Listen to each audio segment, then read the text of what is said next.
Welcome back guys. Today it's a beer can chicken, and does it make a difference? Today we're going to find out. We've got two exactly the same size chickens. One we're going to cook on a can of dark fruit cider, and the other one we're going to cook on this torture device and see if it makes any difference to the moisture, to the cooking times. My prediction is that the one without the beer can in is going to cook quicker, and possibly, as people say, the one on the beer can will be moister. Let's go along. Let's start on our chickens. We're going to prep them. We've got a Piri Piri Rub that we're going to make. We're going to rub them up.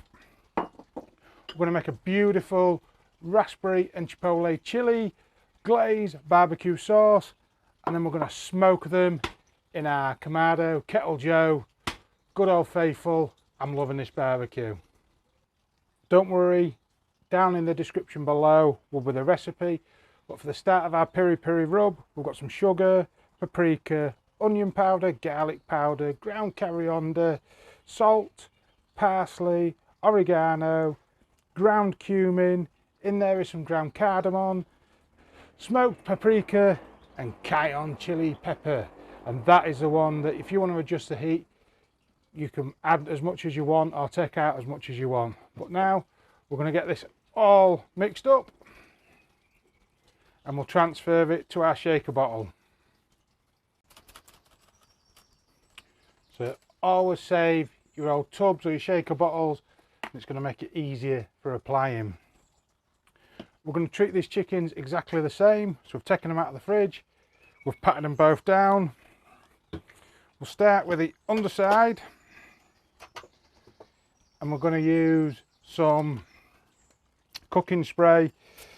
This is just some 1 cal buttery flavour, and we're going to spray up the underside, and we're going to start to apply that Piri Piri Rub.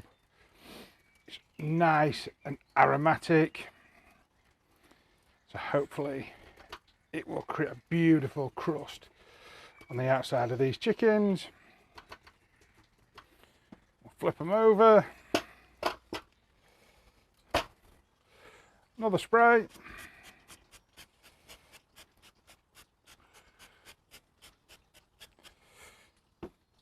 And don't worry if we keep knocking it off, because we will touch it up before we leave it to smoke on the barbecue. But we want to get some of this on and get it to start seasoning up that skin. We'll open it up. We're going to drop some in the cavity. Make sure that gets in there to season up the inner of the breast. Get it in every nook and cranny. Right, we're just going to let them sit on the side just to tack up, and then we'll get to firing the barbecue up. Today we are going to go for a Frankenstein setup. We're going to use parts of our Weber and parts of our Kamado kettle. We'll pop off the slow roller for a minute.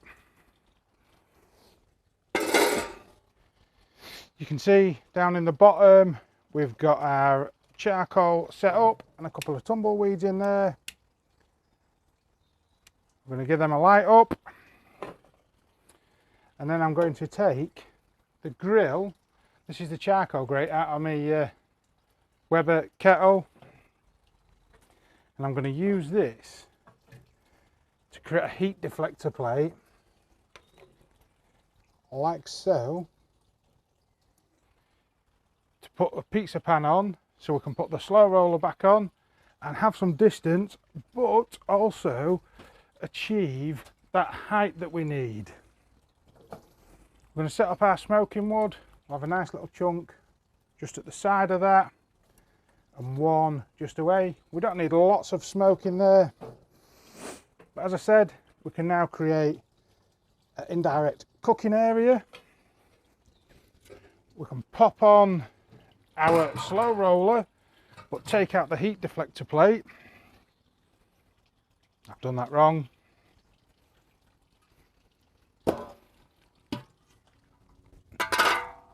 we need to add in the grill grate on the upper section of the divide and conquer rack. That's going to be our cooking surface now. We're going to pop in the slow roller, and that's now going to give us stacks of height to stand up them beer can chickens. We'll shut her up. I'm going to open all the vents up full.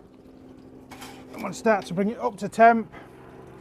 We're going to be cooking around the sort of 325 degrees Fahrenheit or just over 160, 170 degrees Celsius. Barbecue's slowly coming up to temp, so before we get it on, we're going to have to torture one of the chickens with this beer can stand. We're not putting any beer in this, we are just putting the straight chicken over the top of this. So we're going to lift her up, hopefully get that into the cavity, and that's going to stand up one beautiful chicken.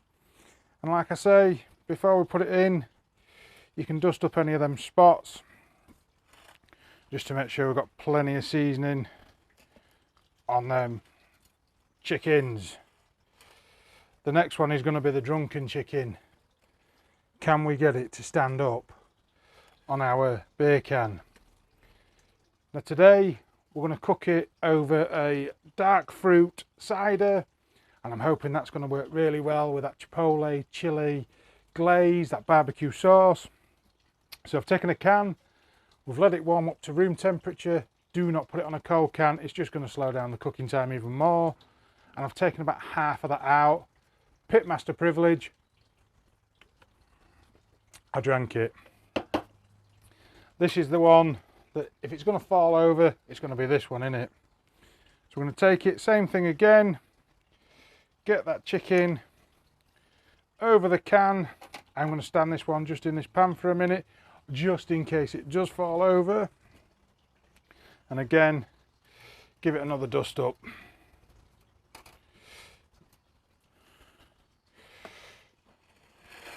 I'm going to leave these two guys to have a little chat before they go for a roll in that smoky bath.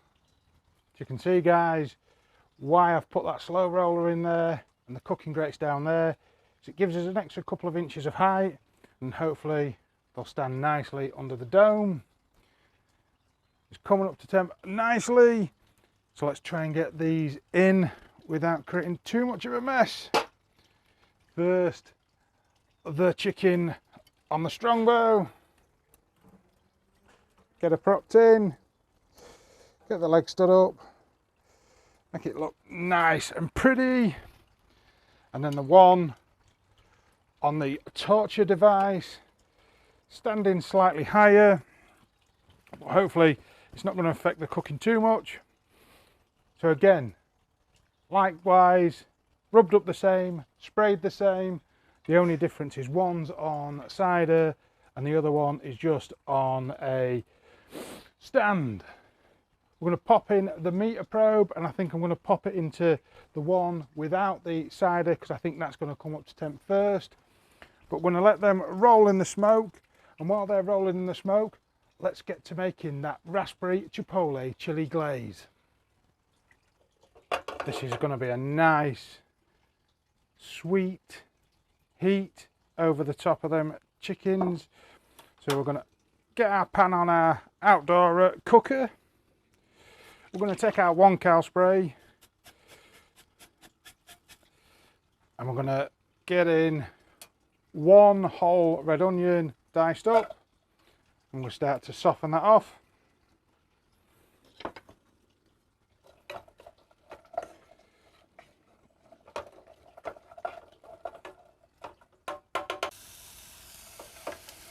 As you can see, the onions are just starting to nicely brown and caramelise. That's going to bring out the natural sweetness. To that, we're going to add 3 cloves of sliced garlic,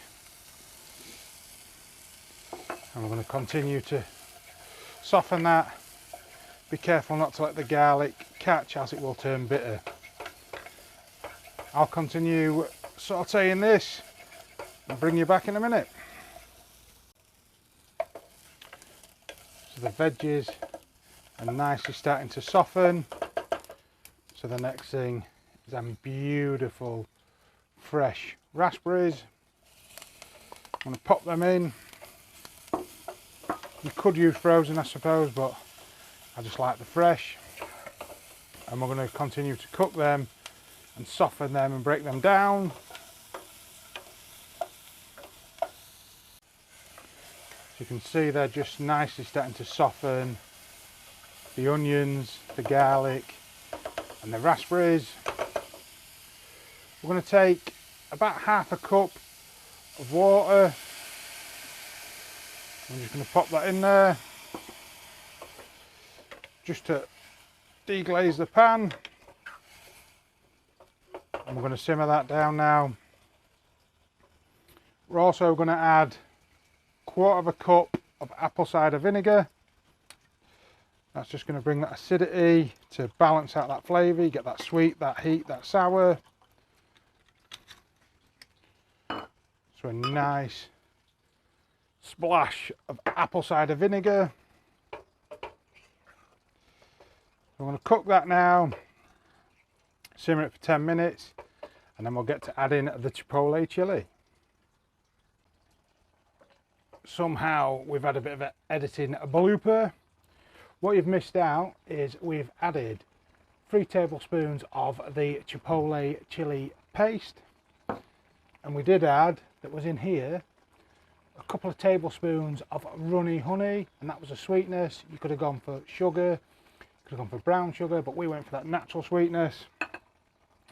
And what I have said is, now I've got all them ingredients in that pot, we're going to simmer that away and reduce it by about 1/3, just to start to thicken that sauce up, and then we're going to hit it with the food processor or the whizzer. So our sauce is now reduced down, our chickens are in the barbecue, our vents are set up to 1.5 notches at the top and a finger's width at the bottom, and we've got the meter probe app set up to take the chicken up to an internal temp of 74 degrees Celsius. When we get near to that 74 degrees Celsius, that's when we're going to start basting it with our beautiful sauce. But what I did, I took it inside, I ran it in the whizzer.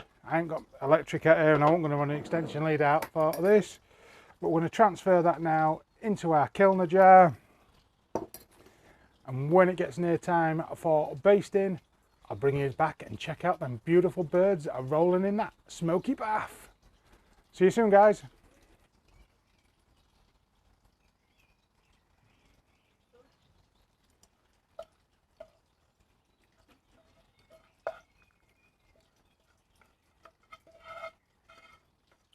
So I have been checking, and I don't know if it's the distance, because the one on the can is slightly lower than the one on the stand, but that one is coming up to temp quicker than the one on the stand. We're going to take our glaze, get it ready. We'll take our mopping brush. This is just, there's no easy polite way of doing this. We're going to take that and we're going to start to just apply some of that glaze. I will keep it on both chickens. I'll just pop a bit of that glaze on the top,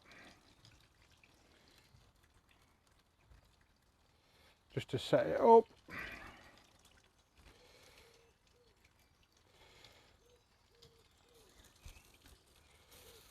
Just dab it on. Definitely messy for your barbecue. Let's get some of that down in that cavity. But there you go, glazed up. We'll shut that lid up, let that set. I might pop a little bit more glaze on, and I'll bring you back when it's time to pull. I do think we're going to have to pull the beer can chicken first though.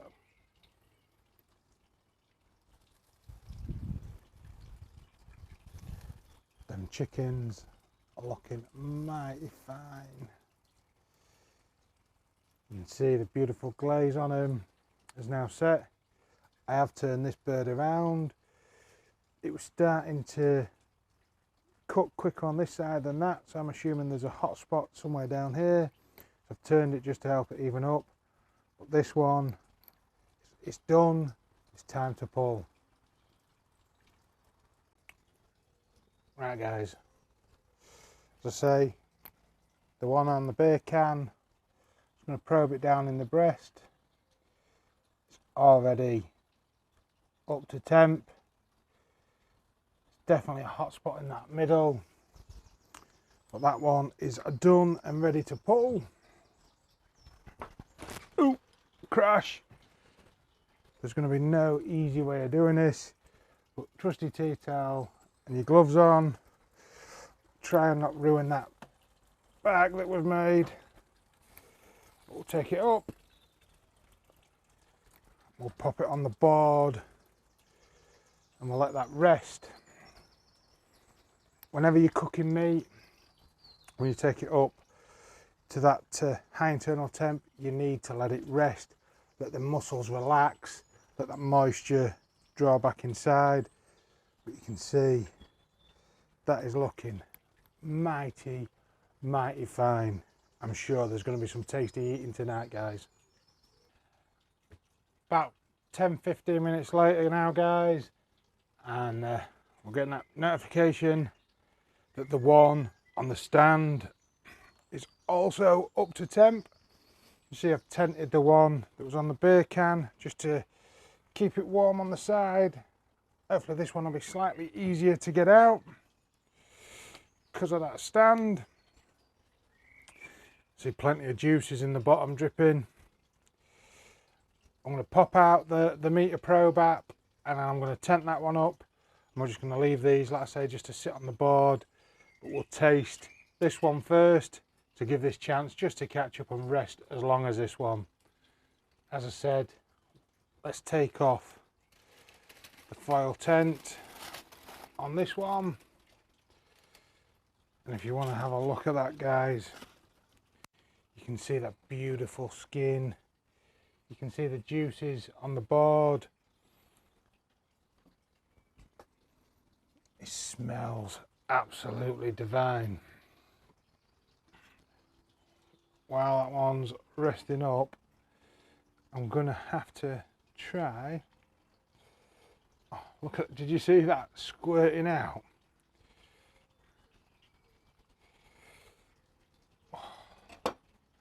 I don't know if you guys can see how absolutely juicy that is.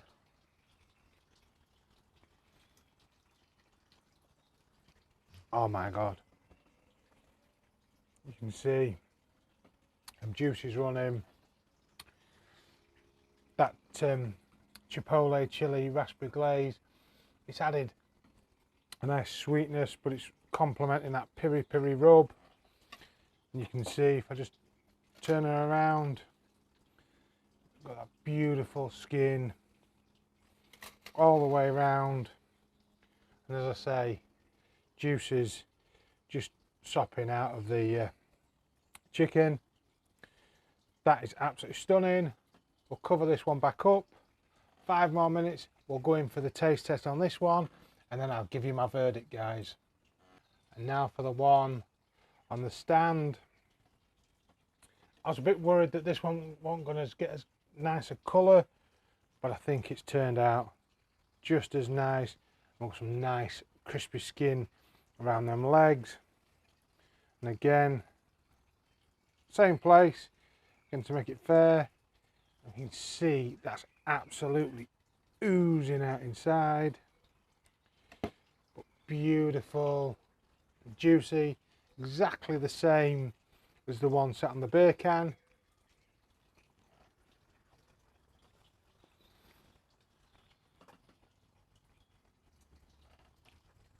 That is absolutely stunning. That is just as juicy as the one sat on that beer can. The flavours coming through exactly the same, probably a slightly smokier note. You can see this is capturing all the juices, but if we just pop off that lid, 2 chickens, one on the beer can, one on the stand. Has it made any difference? I can't taste it, but it's novel. It's a great way to cook it. They both look stunning, but I'm really pleased with this tray. It probably acted as a bit of a heat deflector plate, whereas this one was strapped straight on the grill. This one here just sort of got this tray in the way, so it was shielding it from some of that heat, but it seems to have crisped up just the same. It's absolutely stunning, guys. I'm going to pop them over there. I've just done a blind taste test with Grace. She thinks possibly the one sat on the beer can is slightly juicier for her. So it's that close. Is it really worth it? Like I said earlier, it's novel. It's a great way to cook it. But there's 2 things I forgot to do. One is dip it in my sauce. So I'm going to have some chicken. I'm going to go for this one because it's easy to get at. Got a beautiful moist chicken. Got that raspberry chipotle chili sauce. Oh my god, that makes all the difference to that chicken. That is brilliant. Real sweet kick, little tiny bit of heat, stunning. I'm going to get to pulling these. If you enjoyed the video, don't forget to like, subscribe and leave a comment down below. It really helps the channel. And also check out this video over here. There'll be some great content coming out. See you in the next video, guys.